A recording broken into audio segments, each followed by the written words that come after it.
Jamie, how are you, brother? Hey there, Chris.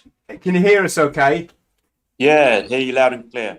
Uh, Technology. I've got three monitors now, and yeah, shouldn't put an ex-marine in charge of three PC monitors plus all the uh, all the technology. But great, you can join us again, mate.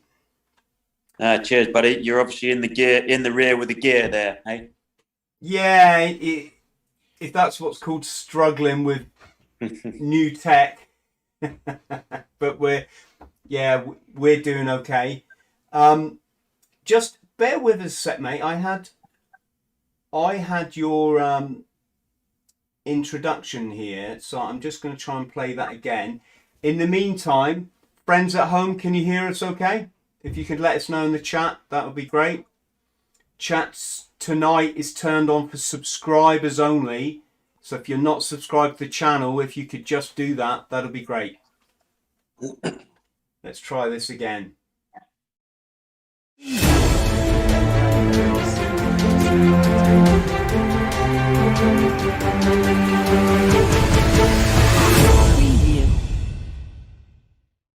And I looked down, I could see the yellow flames for the breach.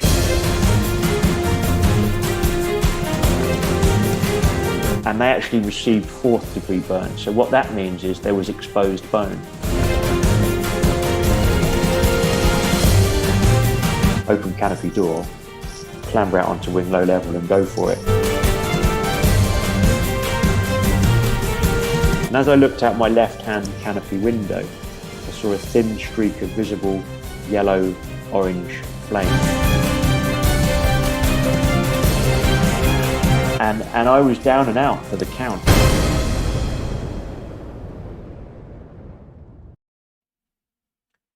Down and out, but now you're back firing. I don't know, you probably can... Could you hear any of that? I did, I could hear it sort of playing in the background, yeah. Yeah, it's probably through my microphone.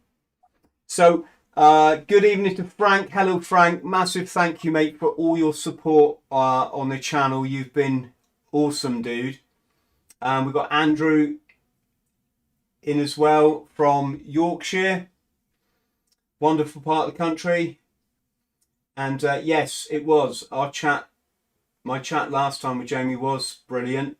Enlightening, I guess we could say. How's life, mate? Yeah, pretty good. You know, I keep myself quite active, quite focused.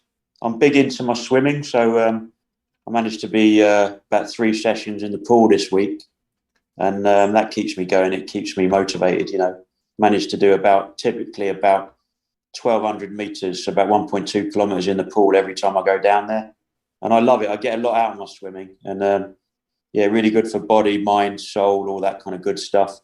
And if I'm not swimming, I like to do a bit of hiking on my days when I'm not swimming. So I might go out and I'll typically walk about 5-6 miles. I did a little tab along the riverbank in central London today, because I don't live too far out in London, and so I managed to get in, and I like to do a bit of a leg stretch along the Thames and take in. So I was actually over Tower Bridge, about my halfway mark, and get round this route. I think I did about 6 miles today, so I was feeling quite chuffed with myself, if you know what I mean. You know what it's like. You get a bit of time to do a bit of fizz, and you actually execute that plan and actually get the fizz done, so to speak. You know, rather than sitting at home thinking about doing the fizz, and you feel better for it in the aftermath when you've done it. So that's my take on it anyway. And it keeps my mind focused. It keeps me kind of motivated, and helps me crack on with all the other stuff in life that I'm sort of juggling, like all of us, you know. So I find that just doing a bit of fizz and making time for it, whether it's a swim or a simple walk, can make the world of difference, mate. And that's what I've really learned, you know. Yeah, were you always a good swimmer? Because I didn't teach myself to swim really until late in life. Yeah, no, absolutely. That was funny enough. We were talking about that. I think it might have been offline, but no, actually, I was a pretty crap swimmer, to be fair, up until about 2 years ago. And admittedly, I did get some lessons. So I did like this crash course like a Monday to Friday thing. These ladies were teaching me, and they were brilliant. I think they'd had experience of training like former Paralympic swimmers, and they took me, under their wing, and I did a little training course, as I say, Monday to Friday, and I finished it on a Friday morning, I think it was. So it wasn't quite a full week, but by the end of it, I basically let them sort of break me down and sort of build me back up. And I also watched a load of videos, because there's a ton of stuff on YouTube typically, and it's all free content. And don't get me wrong, there's a lot of gash, there's a lot of rubbish on there, but there is some really good coaches. And I found a lot of, say, a lot of the French swimming coaches, and they was doing it sometimes in French, but you can kind of watch them, you can emulate the techniques, and by going back to the water and practicing in the pool. And even if it's a foreign language, sometimes you can kind of get around it and learn. But I watched a load of sort of content on YouTube, and I used to just take that content, little nugget by nugget, then take it back to the drawing board, and then, like I said, go practice in the pool. And then having done that sort of crash course as well, and eventually it just kind of came together. And then before I know it, and now I'm comfortable. I'm not a Superman. I remember I was a badly injured guy, so I was sort of fighting back from all that. And I'm a bit older now, but I'm sort of fairly comfortable to do 1,000, 1,200 meters in the water per session. And the main thing is because I've got the technique down pat and it's reasonably comfortable for the front crawl I'm doing, that I don't leave the pool, feeling so sort of beaten up and jaded from having done the exercise. As long as I've had a reasonable meal before I go to the pool, I can do the swim, and the technique sort of gets me through, and then I can still have the energy to crack on with the day. So that, to me, is what it's all about. You don't want to be exercising, or fizzing yourself to the brink of exhaustion where you can't function for the rest of your day. You want to be able to have a healthy balance so that you can crack on and have a productive day otherwise, and still do your work or, your other sort of domestic routine or whatever it is in life. And that's the important thing that I felt that, to take away. And this would be my advice to others, find that healthy balance, and that seems to work. Yes, definitely. I've got a load I'd love to chat to you. I think we've chatted a bit before about swimming, but we've got some questions coming in. So good evening to everyone in the chat. Friends, if you're trying to leave a question, you can't. It's because you're not subscribed to the channel. If you could please do that, that would be great. And the reason I've done this tonight is we seem to get a lot of people unsubscribed. Some technical thing at YouTube. I don't know why that is, but I thought I'd experiment tonight, friends. So we've got T. Hannah. Jamie, what's the biggest thing you've learned in life? Oh, it's a good question. I think it's to try and tap into, the things that you enjoy doing, really.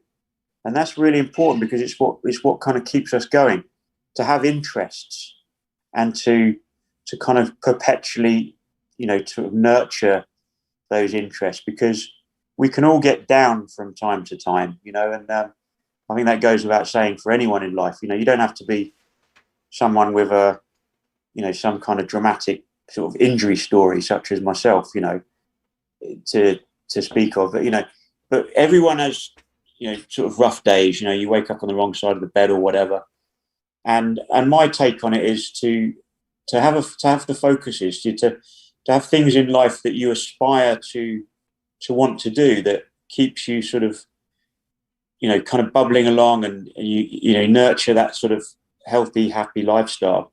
And that could be anything. I just talked about the swimming briefly because I'm kind of keen on it, and I enjoy it more in recent years since I got better at it, granted.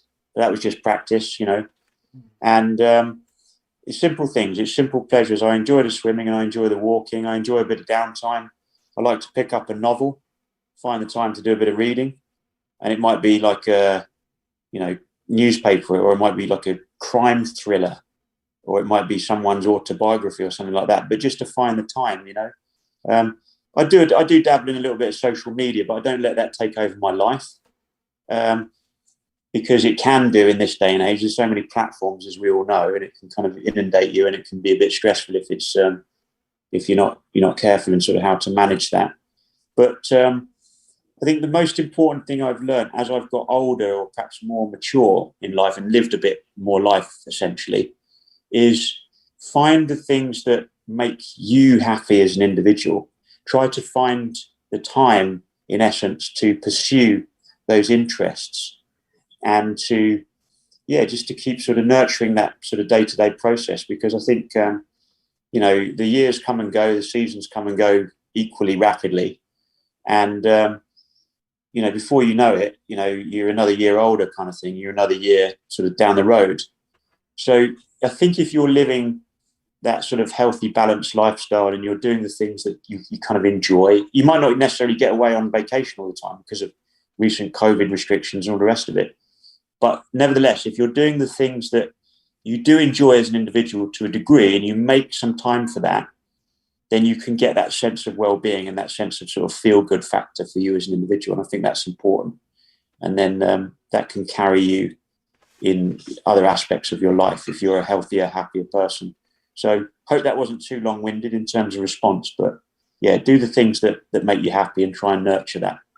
That's a great response, mate.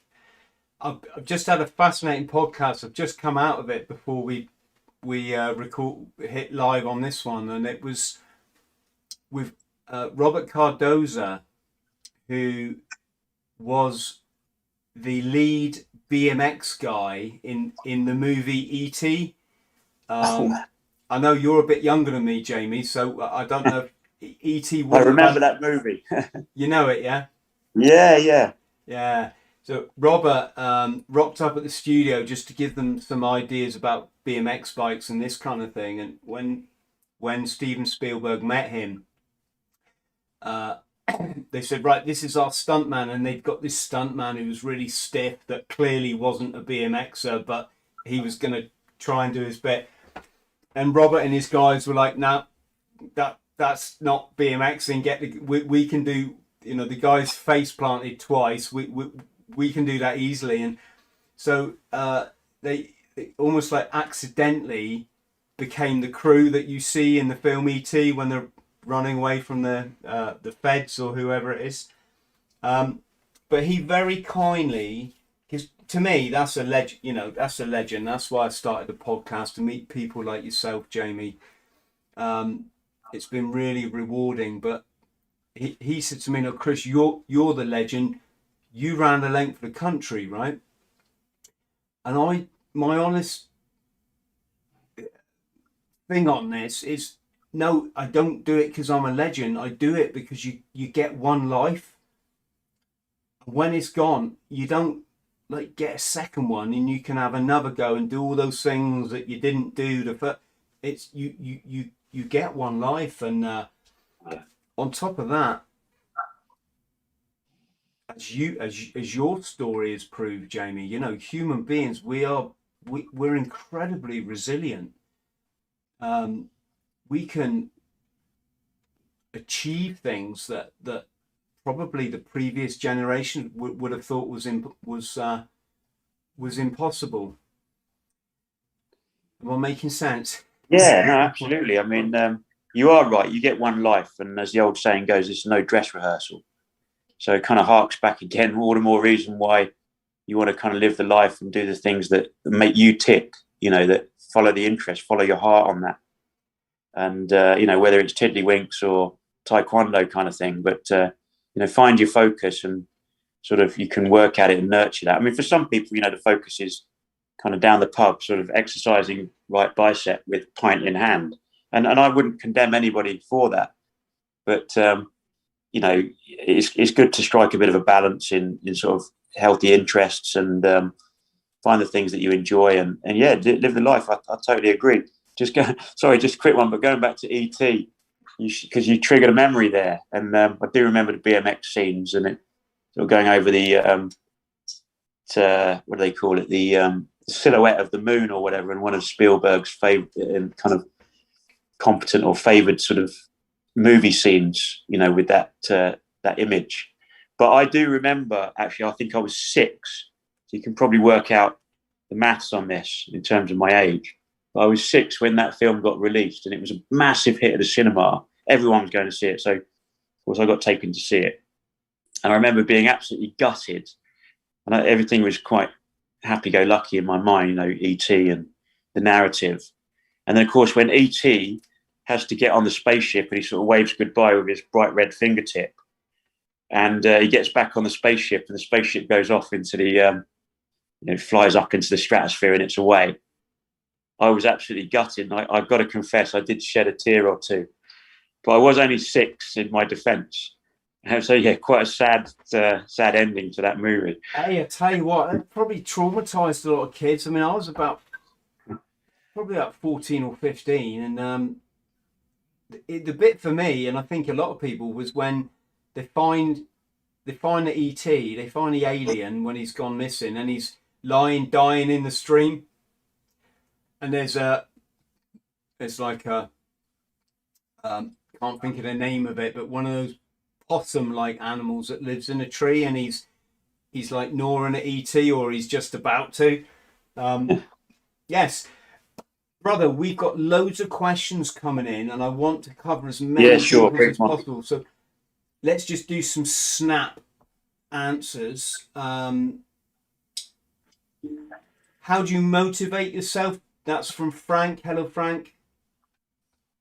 Hello, Frank, and good question. I'm pretty fortunate in the sense that I'm quite naturally motivated. So I don't really have a problem in sort of setting myself tasks and kind of getting up in the morning and cracking on with it. I know some people struggle to motivate, and I'm particularly motivated in the physical sense. So, for example, if I say to myself, right, I'm definitely going to go and, hit the pool today and do that big swim, I will do it. If I've got the time to do it, I'll indeed do it. If I say I'm going to go out and do a walk and I'm going to allocate 60 minutes, 90 minutes to go and do it, I don't seem to have a problem in that respect. So that just comes quite naturally. I don't know why that is. Perhaps it's just in the blood, so to speak. But we're all a bit different, and some people have to work at natural motivation more than others. I do respect that. I do get that. I've never really had a problem with that. Perhaps certain things might be a little bit more difficult for me to motivate myself in. But the physical stuff and sort of trying to find a bit of time for daily exercise seems to be no real chore for me. I just enjoy it and certain other things in life. But yeah, great question. Yeah, I bet you're a bit like me. I look at it. If you always decline stuff or put it off or don't do, on the scale of life, you're putting yourself down. It's not that you've got to do everything, and we all have an off day and we all sit on the couch eating chocolate or what. But if you always take that option, I think we'd feel guilty to ourselves. Would we not?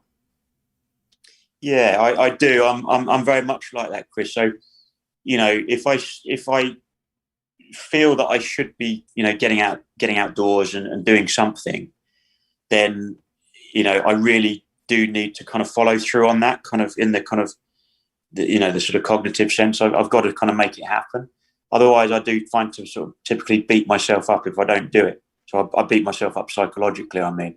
So if I do it, as long as I do what I kind of plan to do and set out to do, then I find I've sort of rewarded myself in the psychological sense, and I'm sort of metaphorically giving myself a pat on the back and, well done, Jamie, you've done that. You said you were going to do it and you did it.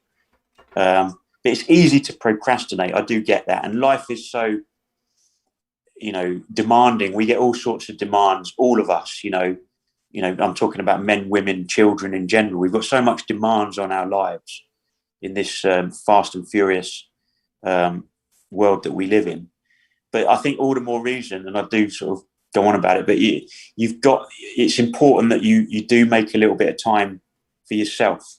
It doesn't need to be, sort of, staunch sort of physical exercise or whatever, but make time for yourself to do the stuff that is important to you. It could be pruning the roses in the garden or something, or tending to, you've got to do a few domestic chores or whatever that you don't mind doing. I don't know, some sort of light cleaning work or something, just thinking outside the box. but to find the time to do the things that you kind of wanted to do and you felt compelled to do by some sense of motivation, I think is important. It's so easy to procrastinate or let other things distract us because we've got so many demands. But ultimately, it's up to us to kind of be the captains of our own ships and sort of steer that daily lifestyle, so to speak. Definitely. And when you work the sort of 9 to 5 job, it's kind of designed to take the best part of your day away from you and just leave you tired in the morning and tired in the evening, just want to watch some telly, eat some pie and chips, whatever it might be. That's why I talk about morning routine a lot, because you can put an hour aside in the morning, maybe 2 if you don't mind setting your alarm clock a bit earlier, and it's your time, and you can go out and be awake before everybody else, walk around the block, read a book, whatever it might be. But I think having that special time, it's just you connecting with the world, I think it gives a lot to our lives, doesn't it? Yeah, it's important. It is important, Chris, definitely. I'm going to just say hello. Veteran Observer was in 2-2. So that's the 2-2 SAS. Hello, brother. And above Veteran is Nathan's asking, it might have been asked before, but what's your opinion on 2-3 Squadron? 2-3. Well, I mean, is it called 2-3? Well, I mean, I was, for the record, I was with 2-1 for a few years. So, I mean, just for the benefit of not all viewers may be aware, but 2-1 and 2-3 specifically are the reserve component. So they come under the umbrella of UK Special Forces, but they're both reserve units or regiments. And 2-2 is the kind of full-time regular component of UK Special Forces. And there are some other elements. You've got SBS, and you've got SBSR, the reserve component of that as well. And then you've got some signals units as well. It's a really... Yeah, so to answer the question, my opinion of 2-3, well, it's I had some dealings with them. You know, they're motivated guys, and they remember it's not their full-time sort of domain. These guys are sort of volunteers, just like I was. So they work hard to get there, and they hold a credible role as a reservist with 2-3, as in, UKSFR reservist. So, it's not an easy thing to juggle that with sort of full-time employment as they do. And it would be akin to, the unit that I was with. So it would kind of reflect that kind of service, that is required of a member of, say, 2-1 SAS. Yeah, it's a funny question. As a veteran myself, I don't want to sound rude, because I don't want to sound rude to Nathan, but every service person does a role, and they do a role for a reason. It's because it's deemed that it's needed, so we're all equal. But I get the public's interest, is what you can say, or what I can say.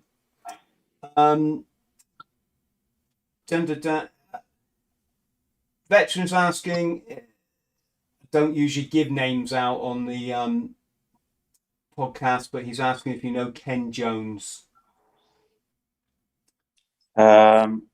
Is he? Not specifically, no. I mean, it sounds like I don't know the name specifically, but he survived an avalanche. I would guess that is actually a very common British name. Yeah, particularly the surname. In fact, I know a couple of Jones, but not specifically that Christian name Ken. Apparently, he wrote. He survived an avalanche and wrote about the experience. I haven't heard of that one. Former para, like veteran is. Good to know.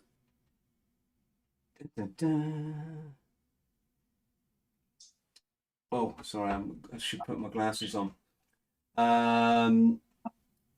Guys, I'm going to spread these questions out a bit. What's the most important thing you learned as an officer prior to SAS? And also, how did that work once in? Would you go into the SAS still commissioned?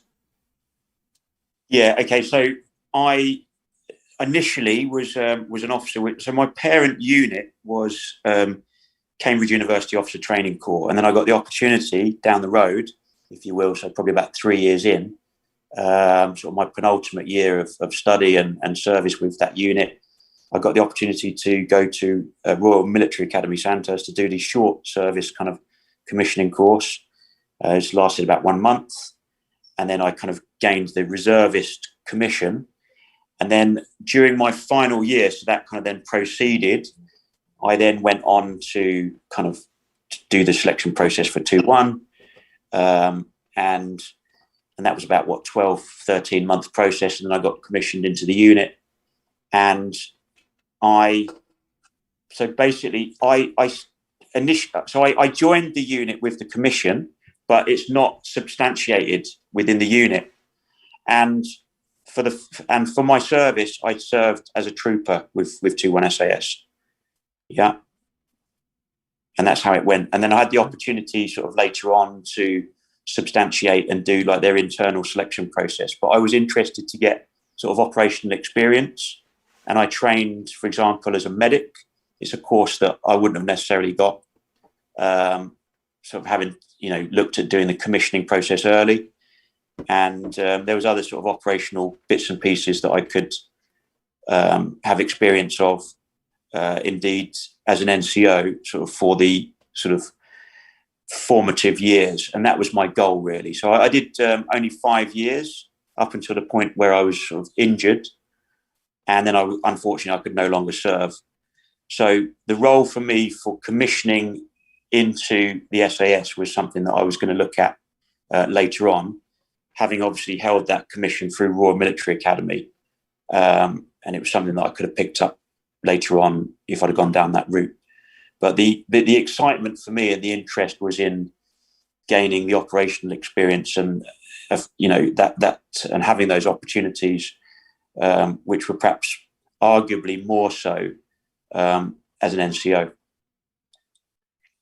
Great answer. But then it should be, because you live through it. You get better experience as well, probably in the squadron, sort of building up with all that. And then once you kind of properly know what you're doing and you've had kind of, should we say, more substantiated field time, as it were, or sort of, I'm not even in possible operational deployments, because that was on the cards for me. Although for the record, I didn't do operational deployment because I got injured just prior to that opportunity coming up in 2007. And I wasn't fit to run after that.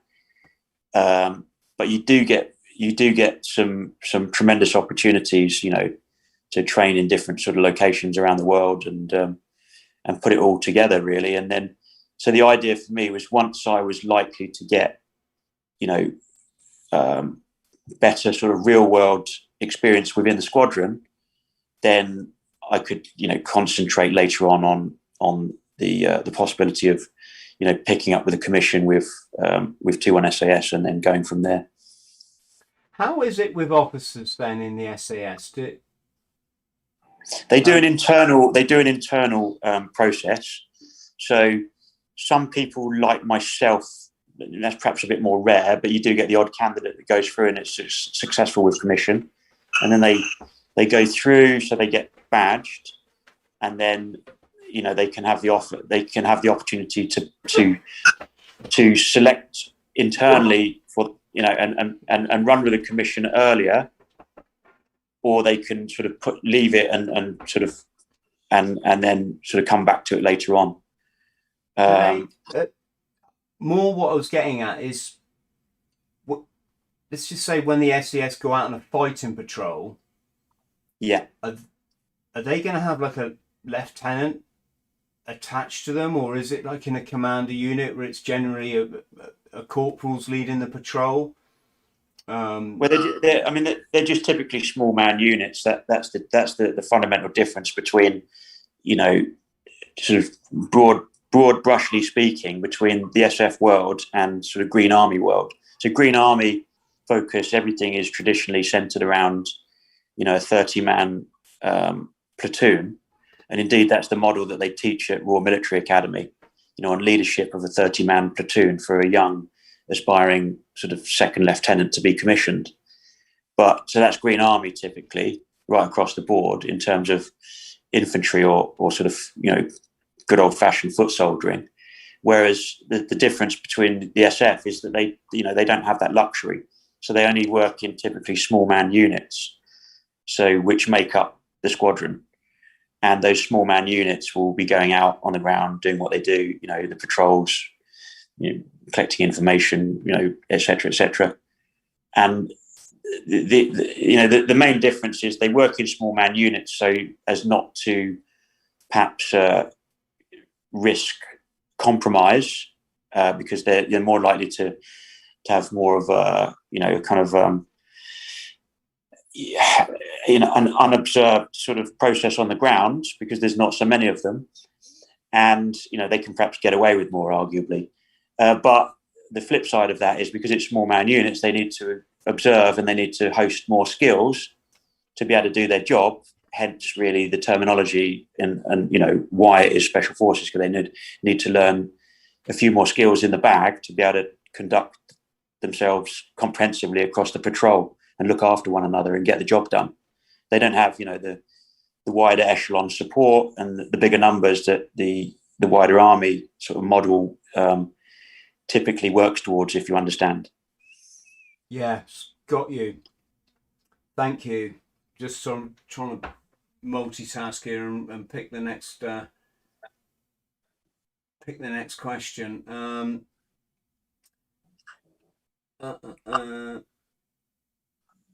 This is from Gritch Gritch. Jamie, do you think self-discipline plays a large part in getting over obstacles in life? I massively do. In fact, so I do quite a lot of public speaking in general, and I have the good fortune actually of addressing all sorts of different audiences, and I've done this for a number of years now. And it started actually primarily because of a role that I volunteered to do as an ambassador for the charity Help for Heroes.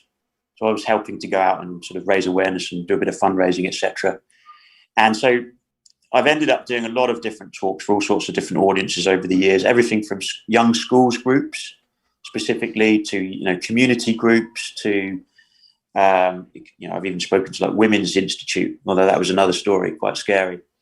I'm only joking, but so all sorts of different community groups and various smaller groups and organisations, through to small to medium sort of sized businesses and indeed larger corporates as well. In fact, often I like to share the message of, with will and determination, ultimately we can overcome life's obstacles. And I think that is so fundamental, because from my experience, humbly speaking, coming through a massive sort of gravitas sort of burns injury back in the day, and albeit that was 14 years ago now, and also my take on a number of experiences in life in general, that with the will and determination and tenacity is really what gets us through. And you're going to face difficulties no matter what it is, whether it's a physical kind of goal that you're up against, or whether it's some sort of academic sort of prowess or achievement that you're leaning towards, and you want to achieve something, that you've got to work at it, right? You've got to work hard, and a lot of things don't come easy in life.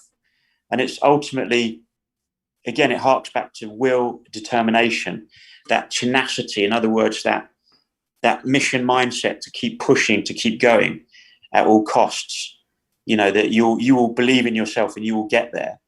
And ultimately, my take on this is that you can get results and you can surprise yourself. So it's a chunk, it's a part of what I kind of like to touch on in my work as a speaker, in the motivational sense.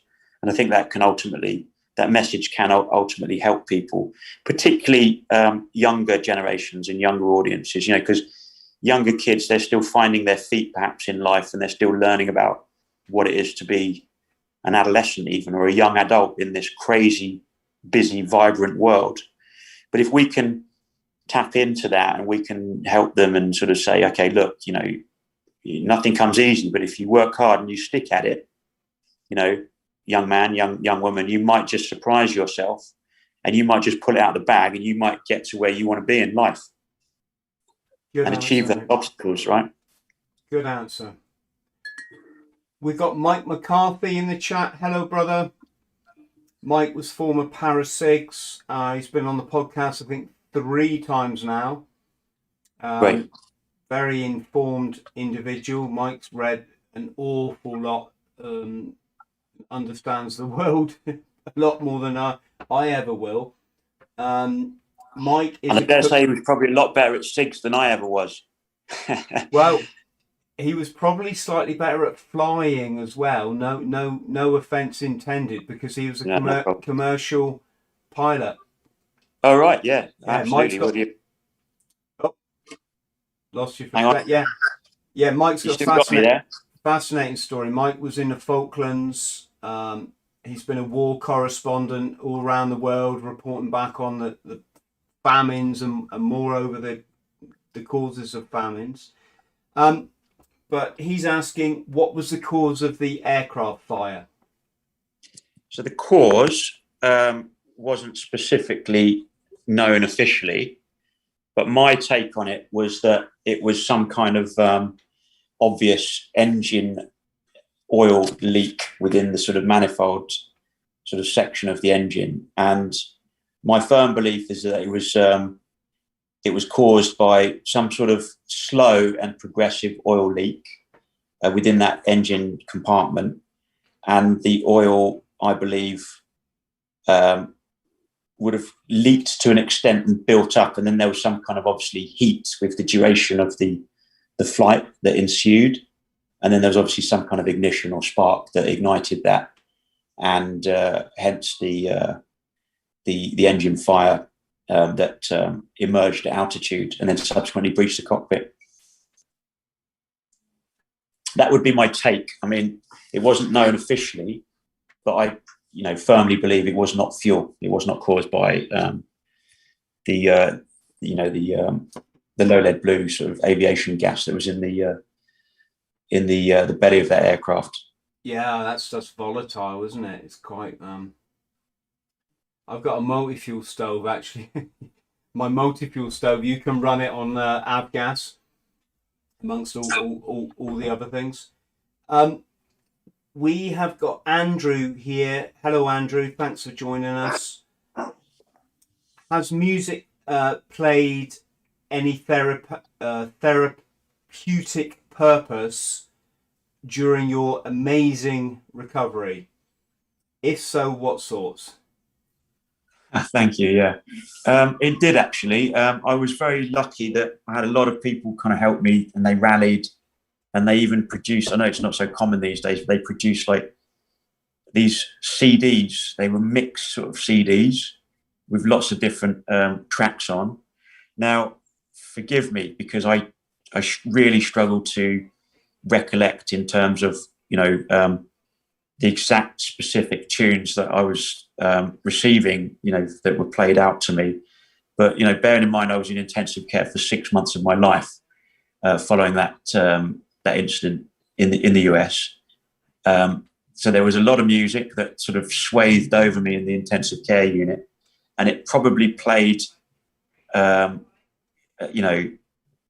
really, strong aspect of the underlying sort of psychological kind of help in my recovery, because I've got that nice music sort of flowing over me. I think, in all sincerity, it was everything from classical music to upbeat sort of dance tunes. Obviously, these tunes would be pretty old by now, probably quite old school if Pete Tong played them on a sort of Friday night or something on the radio. But there was classical, there was kind of dance music. I think someone chucked in a bit of U2, because I used to like U2 when I was a bit younger. And or AC/DC, all that kind of stuff. A bit of Guns N' Roses.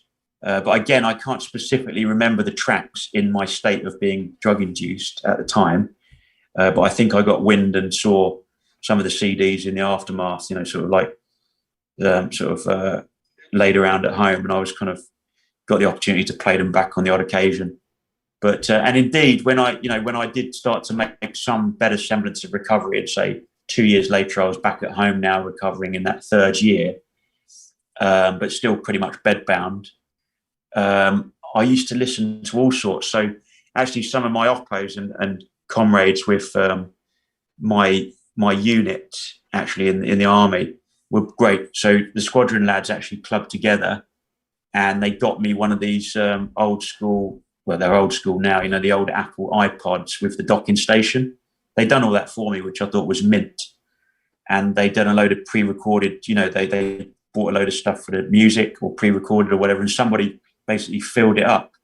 So I had this kind of old Apple iPod that was absolutely rammed to the rafters with all sorts of different music. And I used to often play that because my sleep pattern was all over the place and I was on all these meds. I don't want to sort of bore you with all that, but it was a pretty tough time of it when I'm, you know, really, it was all trying to come together in my body and in my mind, especially in that third year, the first year back at home, as it were. I listened to a lot of music, and I can remember all sorts of random stuff. Like I remember a bit of Guns N' Roses. I remember Seal. I remember listening to Seal, some of his old classics, and even stuff like Johnny Cash that some of these old squadron lads had dumped on some Johnny Cash, and it's just a real random mix, you know. Yeah, sorry, I'm struggling to remember a lot of the artists now, but there was also stuff on there. It sounds like when I go running, I listen to anything just as long as I like it. I've got Avril Lavigne on my MP3 player. Yeah. We were debating earlier if someone says they don't like ABBA, does that make them a liar? Yes. Yeah, no, I can remember a lot of great music, but do you listen to music? Yeah, it does play a part in your recovery, definitely, when you go through something like that, because you've got time to while away, right? You're sort of bedbound for a lot of the time, so music was very important, I would suggest. And I don't necessarily get a whole lot of time to listen to a lot of music, but I do. I've always got the radio on in the background when I get up in the morning, or I'll put it on again in the evenings. And you know, I like a bit of radio, and I don't mind. Radio 1, Radio 2. It can be, you know, perhaps a bit of Capital, or a bit of even a bit of classical now and again. So I'm very cultured, I'd like to add. Do you listen to music when you run? No, not specifically, but that's only because it depends where I'm out walking. If I'm around London, I'm a bit concerned about the traffic. You know, there's buses and taxis and angry drivers all over the place. So I'm a bit worried if I cross the road and I've got my pods in or whatever, that someone's going to like take me by surprise and clip me from behind in a vehicle. And that's the last thing I'd want. So I'm a bit careful in London. I won't listen to music on the go. But, you know, I have been known to listen to the headphones if I've been out walking in the countryside, if I go back to visit my folks in Bedfordshire. It's a bit quieter up there. I can get out into the country lanes, or indeed follow the canal path, you know, like Grand Union Canal out there. So it's nice. You get a bit more downtime, you know. Yes, I love listening to music when I'm out and about. For me, running would probably be something a bit different if I didn't listen to music. Although I know that goes all against the grain of getting in touch with the nature and this kind of thing. I'm just scanning the questions here. I think we're about there. Dun, dun, dun. Yeah, I think we're about there. Son of Hermes, sort your bloody spelling out. Avarile Lavalin. Sorry, I shouldn't say that. You might be dyslexic or something. No offense meant. Yeah, no, I will. I think music. It's like this. If you like it, that's it. That's it's done its job, isn't it? You know, it's not about trying to be cool. It's about do you like it? Does it tick the box? Does it spark you up? Yes. I remember Foo Fighters, actually. They were getting quite popular, and I was listening to Foo Fighters as well, come to mind. Cat Stevens, that's another random one that I'm going to chuck in, because I heard Cat Stevens. In fact, he changed his name as well, I think. I listened to a bit of Cat Stevens' old tracks, and some good stuff there, all in all. Yeah, he became a Muslim, didn't he? Or was he? Muslim name or something, if I remember. Yeah. What did he become? Yeah, Yusuf Islam. That's right. Music can be a great motivator, though, in general, and I think we're probably, any one of us will agree on that. Yes. But certainly, from a recovery perspective, it definitely plays a part. I mean, I can remember, for example, when I got the opportunity to do Race Across America with Help for Heroes. So this was a good number of years ago now. And I was part of an 8-man team. We were supported by a 17-man support crew. And we did to the East Coast, Annapolis in Maryland. So 3,100 miles it was in total. And interestingly, we used to have this support wagon, which was like a Chrysler Chevy, for those guys and girls out there that know that vehicle in the States.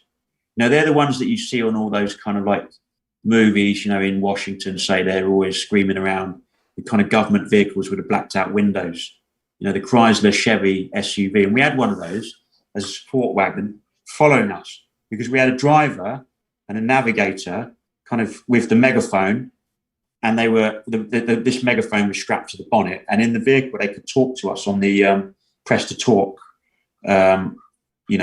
transmitter. So we used to get wind of the directions and the navigation, but in between all of that, when we weren't having to go left or go right or straight on at the next junction or roundabout, whatever it was, they would, if it were a long straight, that's what I'm trying to say, they would blast out the tunes. And so it was, it was AC/DC, or it was some sort of dance anthem, real good motivation. And I mean, of course, when you're like, we did it in 7 days, 7 hours, miraculously somehow, with that level of support.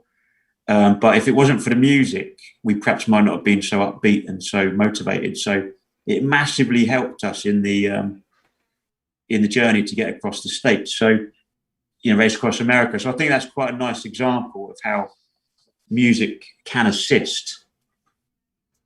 Definitely. When I ran the length of all my challenges, but when I ran the length of the UK, the thing I most looked forward to getting up in the morning was getting my music on. And then it made the experience. I would argue getting your music on and then getting your mojo on, Chris. Yeah. I don't know what a mojo is, but yeah, I'll try one. Jamie, listen, friends in the chat, massive thank you for joining us tonight. Your questions have been wonderful. There's a couple more coming in, but we'll take them next time. Brother, what's next for you? What's coming up? Anything to... I've been flashing your book cover up on the screen. Friends, if you haven't read Jamie's book, please do. Where are we? Yeah. Oh, hang on. That's not the one. There we go. Life on a Thread. Incredible book. There's a link below. Grab yourself a copy, folks. Reading, if you ask me, is what it's all about. It's probably been one of the most important things in my life. I don't think you can be happy, like enlightened, if you don't read books. So check out the link below, folks. Did I just talk over you, mate? Did I say what's next for you? Oh yeah, you asked me the question. So yeah, thanks for that. Thanks for giving me a little plug on that. So for me, I've got a couple of things in the pipeline. So I'm hoping to actually get out and do a bit of a recce on a prospective dive exped that I'm interested to run to the Bahamas, hopefully for a couple of veterans later on. And that's kind of in the processes, and I'm hoping that that's going to sort of all come together. And there is also, I think there's probably, looking ahead for next year, there's bits and pieces that I'll, probably like to be involved with further on the sort of expedition front, and perhaps bits and pieces with the speaking as well that I do. So it all just keeps bubbling along, really. And I do the odd like promotion still, reference the book Life on a Thread, and I've got a couple of other podcasts. In fact, I'm speaking to a gentleman that's based out in Bali, so the sort of news of it sort of spreading a bit further now. And indeed, they're selling that book down in Australia and New Zealand with the Commonwealth. So it's going to be nice to speak to that kind of audience and sort of open it up a little bit down there. Just keep going, mate. Just keep going, as they say, sort of onwards and upwards. Yeah, we need to see that book turned into a film, don't we? You never know. There has been some talk, there has been some speculation, but ultimately there probably some much bigger sort of conversations than just myself. So there's certainly been a bit of speculation over it. Good. You and me both, hopefully. I'm pointing up here to my memoir. My memoir's being read in Hollywood as we speak. But my mantra is always, let's see the money in the bank. I don't get too excited easily these days. Jamie, much love to you, brother. Thank you so much for coming on again. Don't hang around because I'm going to play some outro stuff, but I'll give you a bell tomorrow. Massive thanks for coming on the show twice, and get out there and smash it. Yeah, no worries, Chris. Thanks very much for your time, and also thanks to your subscribers for tuning in and sort of listening to me, and hopefully you guys got something out of it. Some great questions there. So have a great night, mate. And Jamie, I meant to say, did you speak to James? Yeah, I've already spoke to James English, and we did a big podcast together recently. I think that's up and running already on YouTube. If anyone's interested, it's about an hour 45 minutes as well. So it's a bit more. If anyone's interested, it's a bit more sort of in-depth sort of conversation between James and myself. Yeah, and big hello to Jamesy. It's been massive support to me, and also you chatted with Sean. I've got Sean. Sean, I've spoken to very briefly already. I did a sort of preliminary chat with Sean, and that's definitely going to go ahead. But timings wise, it's probably not going to happen now until sort of December. I mean, because basically regarding both of our sort of diaries, he's got a lot of stuff in the pipeline, a lot of people stacked up. Yeah. And in reality, and then I had a bit of a window, but then I don't have a window, and then I probably won't be free to probably work with him until about December time. But it's definitely in the pipeline, and that will definitely be coming. Podcast with Sean Atwood. Yeah, good, because I guested for Sean a couple of times, and also James, and I still get people now message me and say, Chris, I saw your podcast with on James's channel, and your stories. So it's all good stuff just to get your story out there. It's good stuff, and I think what we like to do, if I may say, you're all pretty big now as far as podcasts go. All three of you as names, so Chris THRALL, James English, and Sean Atwood.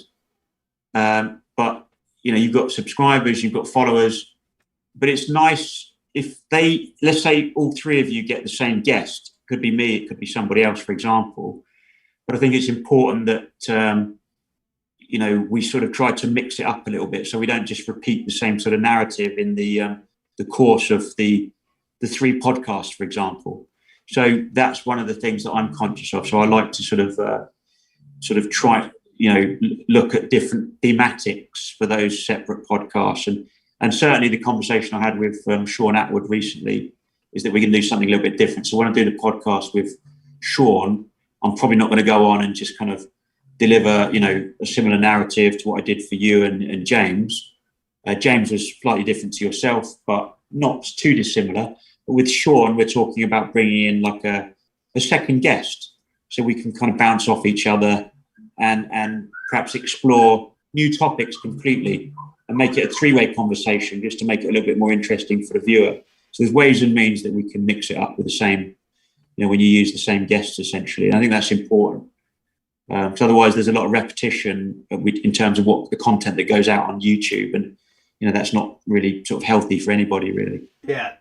Last time I was on Sean Shaw, I was begging him, can we talk about triathlon now?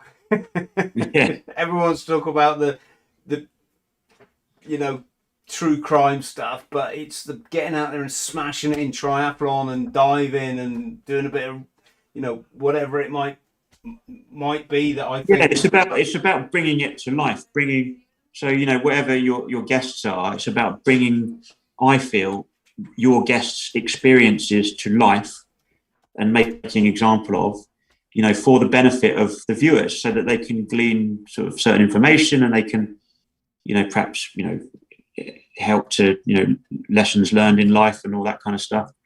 And by bringing kind of life experiences to life for the viewers, that keeps it interesting and stimulating, you know, and I think that's important. Definitely.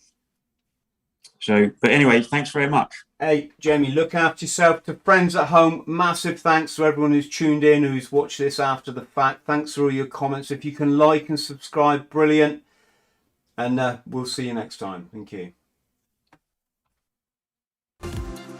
Hello, friend. I hope this finds you well. My name's Chris THRALL. I'm a former Royal Marines Commando, and I fought my way back from chronic trauma and addiction to live, work and travel in 80 countries across all 7 continents, achieving all of my dreams and goals along the way. Now I pass my simple system on to other people, but I can only help you if you like and subscribe. So please do so, because you get one life, and if you live it right, one is enough.